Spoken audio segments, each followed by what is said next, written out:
Hello and welcome to Alpha News Studio. My guest today is a very prominent American journalist, a famous TV personality, and an anchor woman, Araksya Karapetyan. Oh, you're talking about me? I was yes, like, where is she? Welcome, Araksya. Thank you. I'm so excited to have you here today. Thank you. Oh my gosh, it's been so long. It's been so long. We're trying to get you here, and finally you are here. I know. I'm very happy it worked out, but you're a working mom, I'm a working mom, and we talked about how difficult it was to arrange our schedules, so yes, finally. It was, but finally.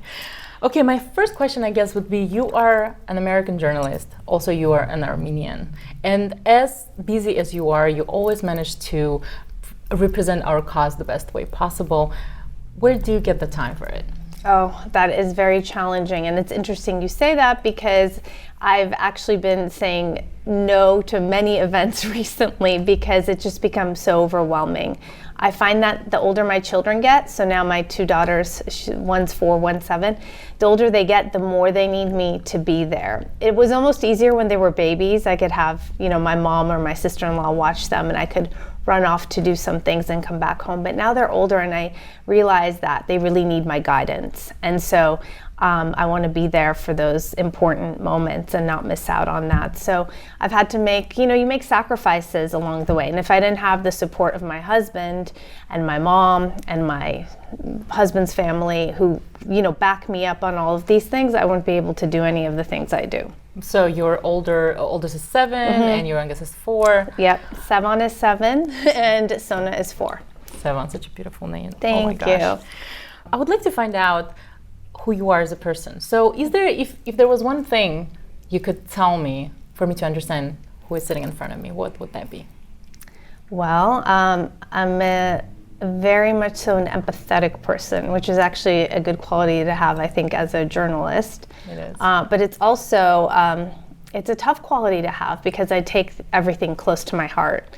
And so it's been a very difficult few years covering news as an Armenian American. And even overnight, there was a mass shooting in Maine. So this morning I woke up to having to talk about that. Last couple of weeks, of course, Israel and Gaza has dominated the headlines. And I was just telling you that it's been so overwhelming that I went through on social media and I unfollowed many accounts because I felt I was being bombarded by just images of destruction, and it was really weighing heavily on me. And so I haven't even really recovered from everything that happened to us as Armenians in 2020. I have major PTSD.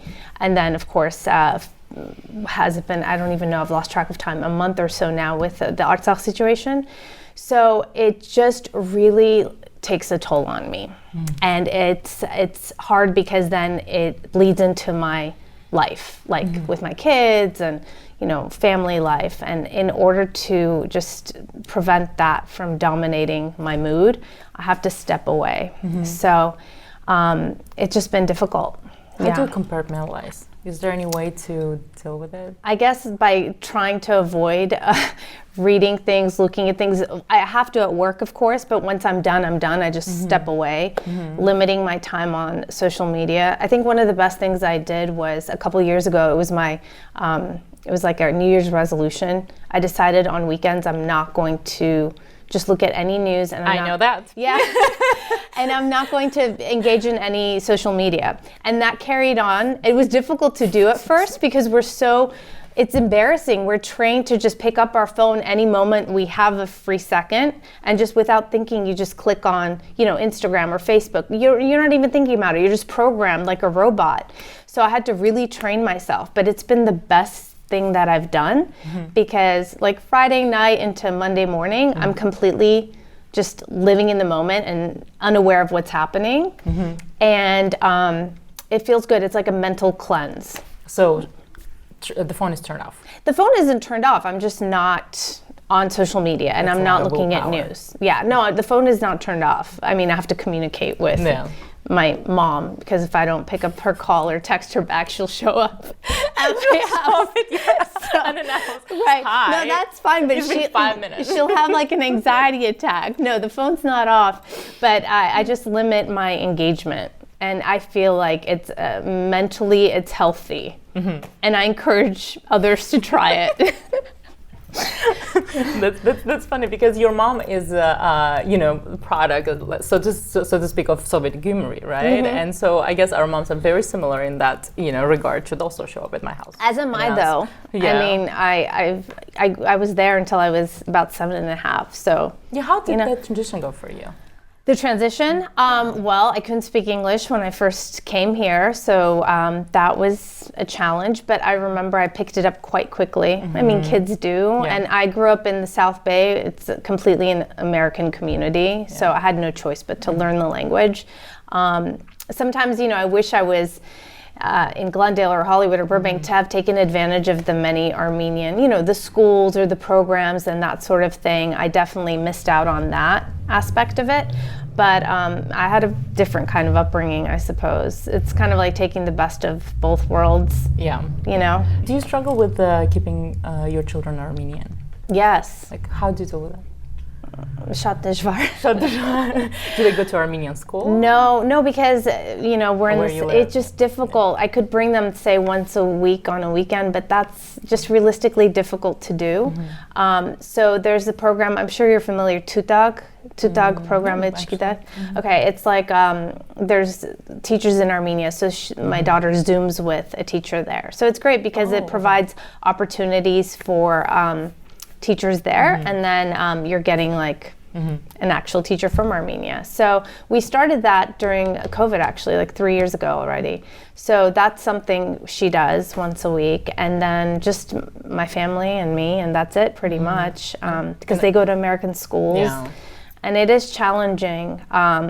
It actually, sometimes I get really upset about it because it's all on me, Yeah. And so because your husband doesn't speak Armenian. Right. So it's all on me. So I have to speak to them, and then sometimes the little one, she understands it but doesn't speak back, and I get frustrated. But I really want them to speak it or understand it. It's hard, and I think about the fact that, let's say I'm putting all this effort in, what happens to their kids and their kids' kids? Exactly. The reality is probably at some point, if someone isn't there in the corner fighting for it, it's like, it pains me to even say it's 100%, going to 100% go away or disappear. So all I can do is my best, and that's all I can do. Yeah. I can only control what I can control. Yeah, and that's really shameful. Like, one of my sisters doesn't speak Armenian at all. Oh, really? And I'm like, yeah. And I'm like, why? It's really frustrating, and I definitely put extra effort to make sure that Armenian is very, very important in my household, for sure. Well, last year, or this past year, my daughter had like an international fair at school, and so I decided we're gonna participate. We're gonna represent Armenia. And I did this, it was like my project. My husband was like, it's not a competition, relax. No, it is. I took it very personally, so I made it this big thing. We wore the taras, like everything, the gata, like I had all the food out and the music and this and that. But I wanted her to get into it and to feel proud about it, because I guess a couple of kids at school, I mean, they're kids, but they were like, Armenia's not a country, what's Armenia? And so I didn't want her, to, feel that way. They're kids, it's fine. But we're like, we're going to show them. We're going to show them what's going on. So investing your time and energy and just doing your best. That's all you can do. Yeah, I know there are kids, but with what's going on right now politically, it hit different this time to hear. For kids? No, like for Armenia as a country and the situation that just kind of hit differently. Yeah. What do you think of that? What do you think of? What's going on right now? I mean, what can I say? We all feel the same way. Like, tsavalie, but like there's not much we can do except, as a community, be united, I would say, is the biggest thing to do. Because I think the part of it that's painful is that you realize you're kind of alone in the world. And that was proven to us several times, right, in the last few years. And so when you realize that, then you have to really fight harder to, as a community, stay united and be united, because we have no one else but ourselves. And what is that way to unite? I mean, not to fight amongst ourselves, to, find the best in one another, even in our everyday lives, like to see the best in others, to celebrate the best in others, to get happy for others. These are everyday tasks that we ourselves can work on, and then that translates into a bigger thing. But by working hard and excelling in each of our, whatever it is we do, whatever your profession is or whatever your passion is, if you're the best in that field and you work hardest at that, then you're representing not just yourself, you're representing your community, you're representing your country. And the only way to really have a purpose in this world, I guess, is to stand out, right? And to show the world like what you have to offer as an Armenian or as the Armenians. That's the only way that it seems that the rest of the world cares. What do you have to offer the rest of the world? I was just about to ask you, can I ask you a hard question? I guess so. I can't. I could run off, but yeah, let's try. Shut the door. Okay. I'll take the mic off. What is it? Given what's going on right now in Palestine and Israel, and everybody's shouting off the rooftops about it, why are Armenians so invisible in American media and in international media as a whole? Well, because it goes back to what I'm saying. It's what do you have to offer to the rest of the world? I mean, if you're thinking of morality and how everyone's life should be equal and should matter, obviously that's not the case. That's proof of that, right? So selective activism. Yeah, I mean that's how it works, unfortunately. So the United States gets attention for being involved in Israel, right? Because it has vested interest, right? So what's the interest in Armenia for the United States? Just saying we're the first Christian nation clearly doesn't mean anything. What do you have to offer the world? Well, that leads me to my next question. If you were the Prime Minister of Armenia for a day, well, not a day, there's nothing you can do in a day, but for, decent amount of time, what would you do? I would never want that job. Okay, I don't even know how to answer that because it's beyond me. I don't have solutions and I don't have like a roadmap to success. I can just speak to, how I wish things could be as idealistic as that may be. But Armenia needs to obviously exist and continue to exist and flourish and strengthen and be a major player technologically, economically, to really just be even a tourism destination. Like we have so much that we can offer the world. And again, I go back to the biggest thing that we can do is to work toward a common goal together as a community.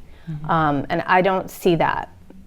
Sometimes there are glimpses of that, and it's really beautiful when that happens, and it's very encouraging, and it's very fulfilling.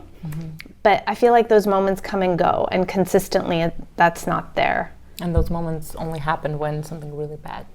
Well, I think that's human nature, though.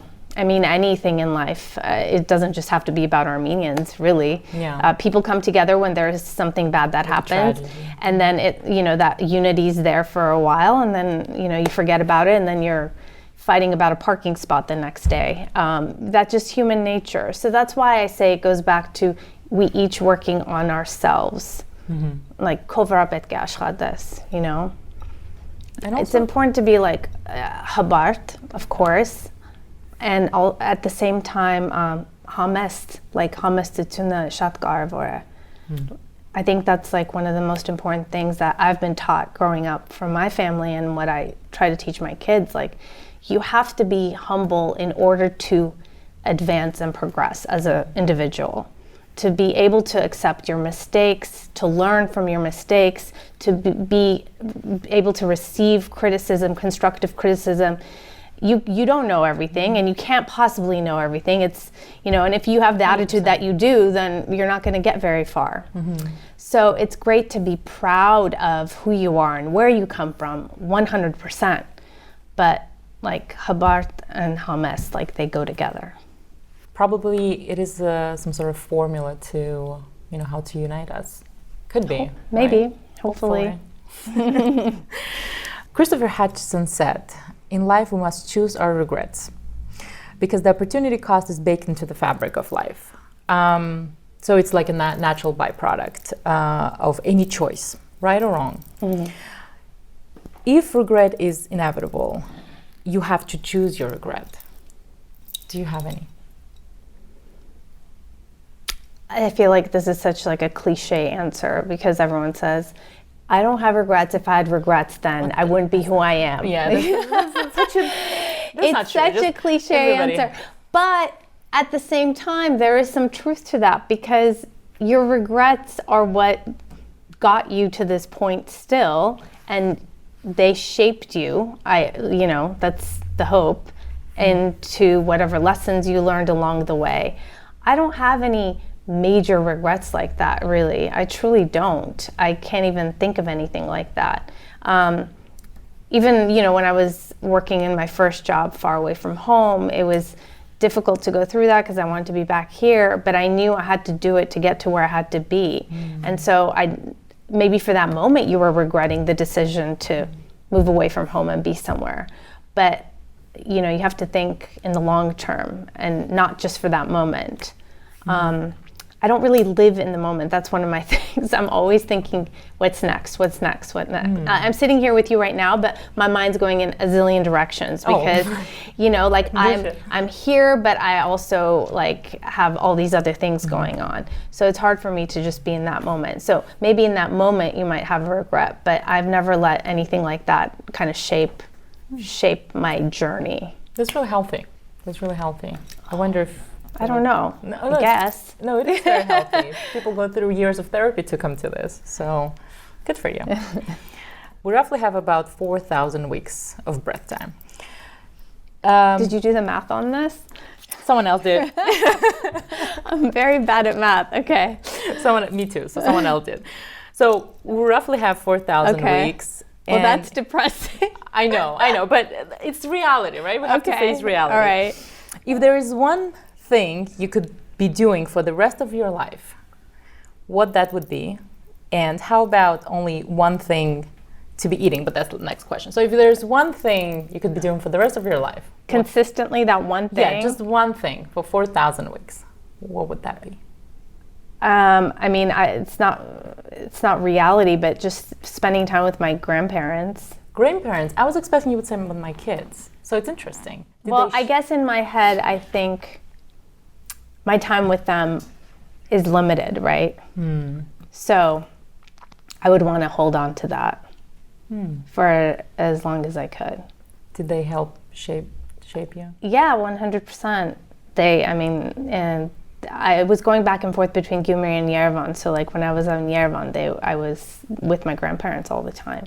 And so it's so incredible right now to see my grandparents and my kids, because they're their great grandparents. So it's just so meaningful and special. That's not lost on me. And so I try to savor those moments. What's your favorite memory?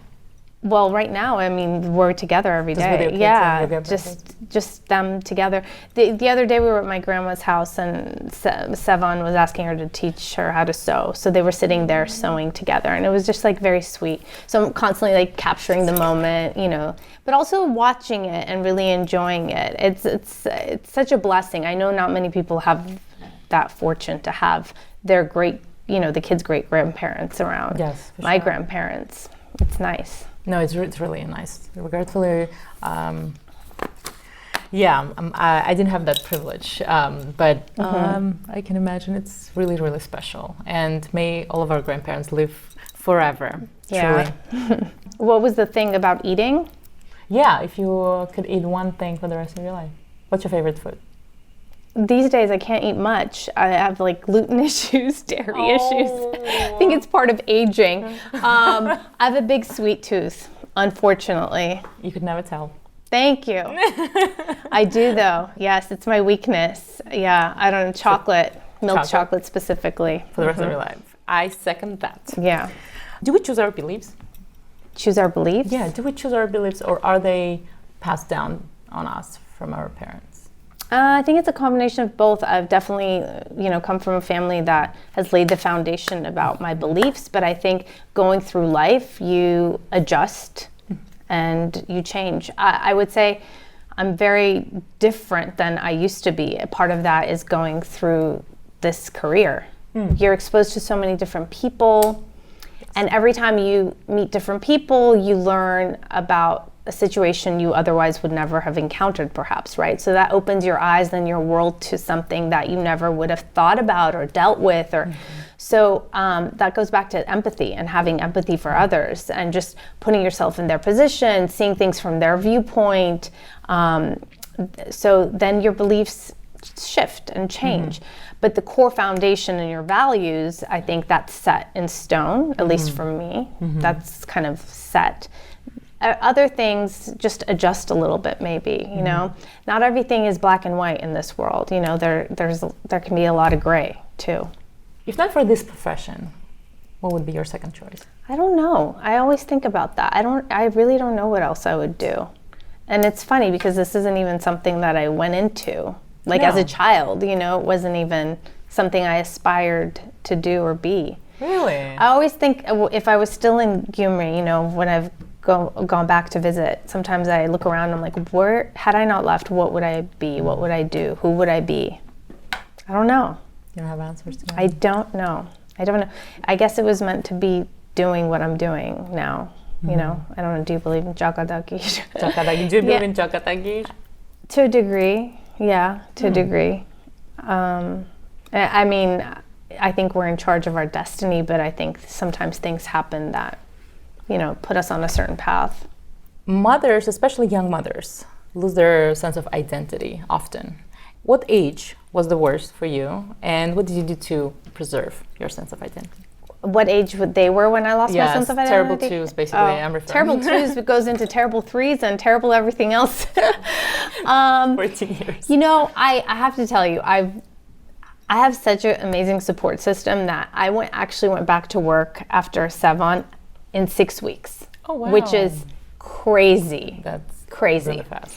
But my husband was very supportive and he made that possible for me. So I was getting up at, I don't remember at the time, 1:30 maybe, and going to work after I had a baby, you know, 6 weeks in.